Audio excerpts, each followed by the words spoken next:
and welcome back to Story Stash. I'm your host Duncan, and these are some of my stories I've written. Today I'm reading from my book Ghost Whisperer, and this is chapter 12. So let's get started. Chapter 12. The weekend arrived. Ed got up and checked his calendar. He had an appointment to see Katie and Ellie at the museum today. The museum had an exhibit of ancient Egyptian art, which was perfect because Kate liked to steer her daughter towards educational activities. He put on a pot of coffee and prepared his travel mug. At 10 a.m., Ed was at the museum entrance. Kate arrived with Ellie. "Uncle Ed," said Ellie. "Hello, Ed," said Kate. "Good morning. Shall we go in?" "Yes." Ed paid for the tickets and they entered the first hall of exhibits. Ellie bounced around looking at everything. Ed followed along with Kate. "This is fun," said Ed. "I like how they have a lot of kid-friendly exhibits." He was referring to things that Ellie could safely touch without breaking them. "We might return if there's too much for one visit." "We might indeed." Meanwhile, Sarah met another ghost outside police headquarters. "Hello, I understand you were a police detective and you might help me." "I'll do what I can. Tell me your story. What happened?" "My name is Mason Hughes. I was murdered. My sister shot me, but the police don't know that. They think it was a robbery gone wrong." "Okay, we need evidence. What do you have?" asked Sarah. "The police have my body. My sister trashed my place and stole some items. I think she still has the gun." "That'd work. I'll need you to take me to see the evidence." The two ghosts floated upwards and flew northeast. In one hall at the museum, Ellie looked at an enormous sarcophagus. It was an Egyptian coffin shaped like a person, painted to look like the person within. A serious-looking barrier surrounded the sarcophagus with signs warning not to touch the artifact. "I wonder why they're so careful not to let people touch it," asked Kate. "If too many people touch it, they'll damage it," said Ed. "Actually, there's a curse on the sarcophagus. All who touch it die." The voice came from someone behind Ed. She wore a staff badge that read, "Kakra Haik." "Thank you for warning us. I don't want to die," said Ed. "Then don't cross the barrier. It's there for your protection." Ed noticed Ellie had crawled under the barrier and was approaching the sarcophagus. She looked like she was a few inches from touching it. Suddenly, a mummy appeared from the end of the sarcophagus and approached Ellie. Ed had no time to think. He dived under the barrier and pulled Ellie backwards, away from the sarcophagus and the mummy. He looked at the mummy, who stood watching the event. At that moment their eyes met. Ed got up and handed Ellie back to Kate. He looked at the mummy. The mummy pointed at him and said something he didn't understand. He tilted his head and repeated the words said by the mummy, trying to understand it. "What did you say?" asked Kakra. Kate stared at Ed. Ed repeated the words. "That's old Egyptian. It translates as, 'You see me.'" "The mummy said it to me," said Ed. He pointed at the mummy. "Where? I don't see anyone." The mummy said something else. Ed repeated it to Kakra. "Now you said, 'You can hear me too?'" Ed looked at the mummy and nodded. He hoped the mummy would understand. "How do you speak Old Egyptian? Very few people can. It's an extinct language," asked Kakra. "I was repeating what I heard. How can I ask, 'What is your name?'" She said something in Old Egyptian. Ed repeated it to the mummy. The mummy looked at Ed in shock, then replied. Ed repeated it back to Kakra. "You just said slaves don't have names. Are you sure you don't speak Old Egyptian? No, I can't. I'm glad you're here, or I couldn't communicate with the mummy. I don't see a mummy. This is crazy, she said. Perhaps we should continue this another time. Do you have a business card? She gave him a card. My cell number is on it. Thank you. I'll call you to arrange a time. Ed pocketed the card. He waved at the mummy before moving on to other rooms. Okay, Ed, explain what happened there, asked Kate. I just saved Ellie from a cursed sarcophagus, he said. Ed didn't want to explain about his new talent, so he tried to redirect her. Most mothers are hardwired to protect their kids. You don't believe that nonsense, do you? Better safe than sorry. We should monitor her carefully. That museum staff was quite serious about the curse. You're right. We should be more careful. Ed and Kate kept a watchful eye on Ellie for the rest of their visit. They stopped at a coffee shop for cinnamon buns afterwards. On Sunday, Ed took out the business card and called Kakra at the museum. Hello, this is Ed. You helped me with Old Egyptian translation yesterday. Are you in today? He asked. Hello, can you make it back to the museum around 5:30 p.m.? I'll be in the exhibit hall. It's quiet then. Sure, I'll meet you there. Ed hung up the call. Later, he left his home and drove to the museum. He arrived at the exhibit hall shortly before 5:30 p.m. The hall was empty except for Kakra. Hello again, he said. Welcome back. What is this about? Of course, I had an injury and I can see and hear ghosts. Yesterday, I saw a mummy beside this sarcophagus. He spoke Old Egyptian, which I repeated, and we met. I'm going to suspend judgment since the words you spoke were genuine, although I saw nothing. I need to summon the mummy. What can I say? How about come out? She asked. Okay. She pronounced the phrase, and Ed carefully memorized it. He moved close to the barrier and repeated the phrase as accurately as he could. He repeated it a few times. Soon, the mummy appeared. Ed turned to Kakra and said, He's there, between me and the sarcophagus. I see no mummy. He's just standing there looking at us. What can we ask him? We should ask him who he is or was. Try this. Kakra pronounced something in Old Egyptian, and Ed repeated it. The mummy responded, then Ed repeated it to Kakra. He said he is cursed, or rather, he is the curse. I think he means he enacts the curse on those who touch the sarcophagus, she said. We'd better stay back. Can't have him kill us. Kakra nodded. Agreed. How can we lift the curse? How can we ask that? Kakra said another phrase, which Ed repeated to the mummy. The mummy responded. Ed then repeated it to Kakra. He said he doesn't know. Perhaps his spirit is tethered to the sarcophagus, said Ed. I wasn't big on believing in ghosts, but this is intriguing. Try saying this. She said another phrase, which Ed repeated to the mummy.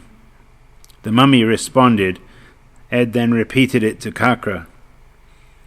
Interesting. He says you're the first to see him. Not much use, as I can't speak his language. If only you could communicate with him, that would be more useful. That would help. Please tell him this. She said another phrase, and Ed repeated it to the mummy. This time the mummy didn't respond. It looked at Kakra and hummed. It sounded like a low guttural noise. Ed waited. I can see something now, said Kakra. Try speaking to him. Kakra spoke in Old Egyptian. The mummy responded to her.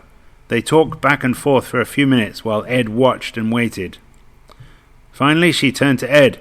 This is fascinating. He has been alone for ages. We're the first people to talk with him. I'm glad for you both, and I'm glad I don't have to keep repeating words I don't understand, he said. I'm a consultant on Egyptology from Cairo, Egypt. With the knowledge I can gather from this mummy, we can expand our understanding of that period. This is a tremendous breakthrough. Remember, he's endured all this time. Once you have your research, find out how to release him from the curse. Agreed. I don't know how, at least not yet. Well, I'll go home then. Please tell him goodbye from me. Kakra spoke to the mummy in Old Egyptian. He says goodbye and thank you. That goes double from me, she said. Soon, Ed left the museum and drove home. He was glad to have facilitated their connection. Back at police headquarters, Sarah brought Mason and met with Connor. Connor, this is Mason Hughes. He was murdered. I checked the evidence. His sister has the murder weapon and some loot she stole from his place. Excellent. Can you take me to see? Sure. 3 ghosts ascended and flew northeast. At the sister's home, Sarah pointed out the various items of evidence to Connor. Connor asked questions of both Sarah and Mason. Well, I'm satisfied you have sufficient evidence. I'll have Ed pass the intel on. I'll meet you outside police headquarters in a few days to find out how it went, said Sarah. Agreed. Connor floated off towards Ed's workplace. Connor arrived at Ed's workplace around noon. He floated down through the ceiling and stopped at Ed's cubicle. Ed smiled and stood and walked to the janitor's closet and shut the door. Connor arrived a moment later. Hello, Connor, said Ed. Hello, Ed. I have some intel to share with Noah. I believe he has contacts in the police and he can pass it to them to handle. So I don't need to speak with the police? No, he can hide your identity, which is common practice for CIA. Let's return to my cubicle and I'll write down the details, said Ed. Ed and Connor returned to his desk. He wrote all the details and then they visited the meeting room. Ed called the usual number. Noah Johnson. This is Ed Tanner, Diamond 940. I have some more intel for you. See you in about 45 minutes. The phone call ended. Ed turned to Connor. Let's go. Ed arrived at the Office of U.S. Public Affairs. The receptionist recognized him and escorted him through the security checkpoint and to the meeting room. Connor followed behind Ed and stood in a corner. After a few minutes, Noah Johnson arrived. Mr. Tanner, good to see you again, he said. Same. I have some intel, but I think you'll want to pass this on to your contacts in the police next door. Okay, what do you have? Ed passed his notes over to Noah. This implicates a murderer, and I don't want to get on the police radar. I want to do good and pass on leads, but I'm concerned the police will suspect me for the crimes I report, said Ed. Understood. Your ability to provide good intel leads me to trust the reliability of your intel. I am more inclined to protect the anonymity of my trusted sources. Thank you. I appreciate our relationship and expect it to continue to be fruitful. Leave this with me. I'll make sure it lands in the right hands. Noah handed him a doctor's note. Ed stood and they left for the reception area. Back in his car, Connor appeared. Thank you for passing that intel on.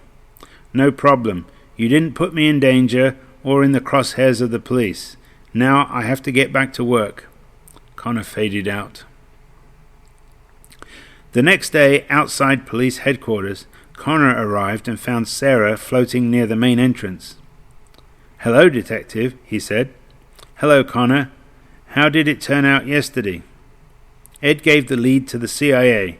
They passed it to your former lieutenant. By now they've raided the sister's place. Excellent. I can sit in on the interrogation. Sarah floated off to do that.